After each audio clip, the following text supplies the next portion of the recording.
Hello students, জ্ঞানজ্যোতি coaching সেন্টারের পক্ষ থেকে তোমাদের সকলকে জানাই আরও একবার স্বাগত। তো স্টুডেন্টস, আজকে আমরা যে বিষয় নিয়ে আলোচনা করব তা হলো কি তারিক-ই-ফিরোজ শাহী নিয়ে। ঠিক আছে, তো এটি তোমাদের ফার্স্ট ইউনিটের যে সোর্সেস চ্যাপ্টারটা রয়েছে সেখানকার একটি খুবই গুরুত্বপূর্ণ টপিক। তো চলো দেরি না করে আমরা আজকের আলোচনা শুরু করি। তো দেখো, তারিক-ই-ফিরোজ শাহী থেকেই আমরা কি বুঝতে পারি যে ফিরোজ অর্থাৎ রাজা যে ফিরোজ শাহ ছিলেন তার সময়কালে এই গ্রন্থটি রচিত হয়েছিল। চলো এবার আমরা এই গ্রন্থটির সম্পর্কে আলোচনা করি।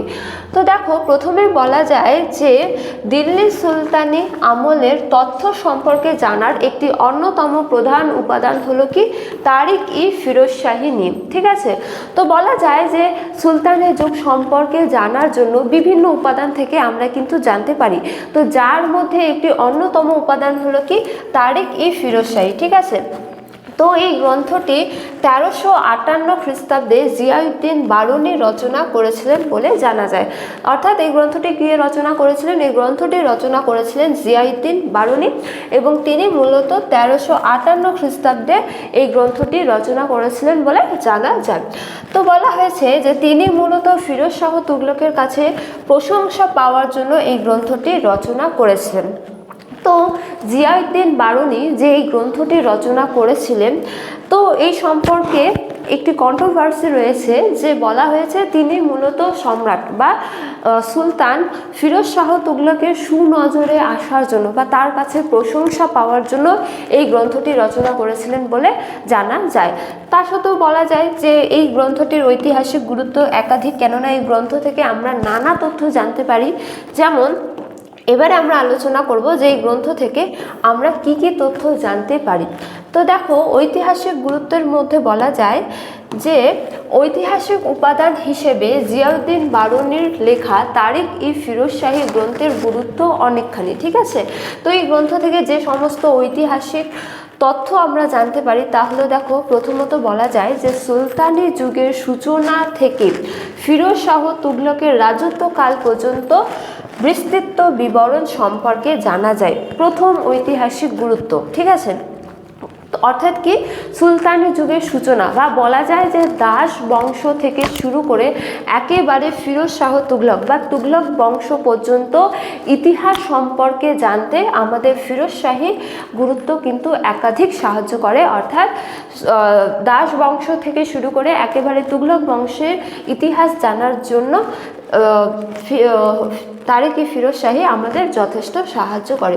তারপরে দেখো, দ্বিতীয় গুরুত্বের মধ্যে বলা যায় যে এছাড়া সেই সময়ের রাজস্ব ব্যবস্থা বা মুদ্রা ব্যবস্থা বা আইন, প্রশাসনিক বিষয়, এছাড়া রাজন্য শ্রেণী, তারপরে আমির ওমরাহদের বর্ণনা সম্পর্কেও জানা যায়।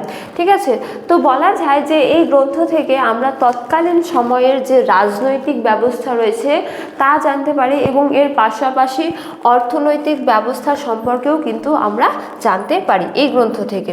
ঠিক আছে, এরপরে দেখো, এর পাশাপাশি জিয়াউদ্দিন বারুনি তার গ্রন্থে আলাউদ্দিন খলজির বাজার ব্যবস্থার বিস্তর বিবরণ দিয়েছেন এবং এই সময়ে চুরি করার অপরাধ স্বরূপ যে কঠোর দণ্ড দেওয়া হতো তাও জানা যায়। ঠিক আছে, অর্থাৎ কি ফিরোজ শাহ তুগলকের পূর্ববর্তী যে রাজা বা খিলজি বংশের রাজা আলাউদ্দিন খলজির, ঠিক আছে, তার বাজার ব্যবস্থা সম্পর্কেও জানতে পারি এবং সেই সময়কালে আলাউদ্দিন খিলজির সময়কালে যে চুরি হিসেবে যে কঠোর শাস্তি বা মৃত্যুদণ্ড দেওয়া হতো তাও কিন্তু আমরা এই গ্রন্থ থেকে জানতে পারি। এরপরে দেখো, এছাড়া বলা হয়েছে যে মোহাম্মদ বিন তুগলকের মুদ্রা ব্যবস্থা সম্পর্কে জানার জন্য এই গ্রন্থের ওপর নির্ভর করতে হয়।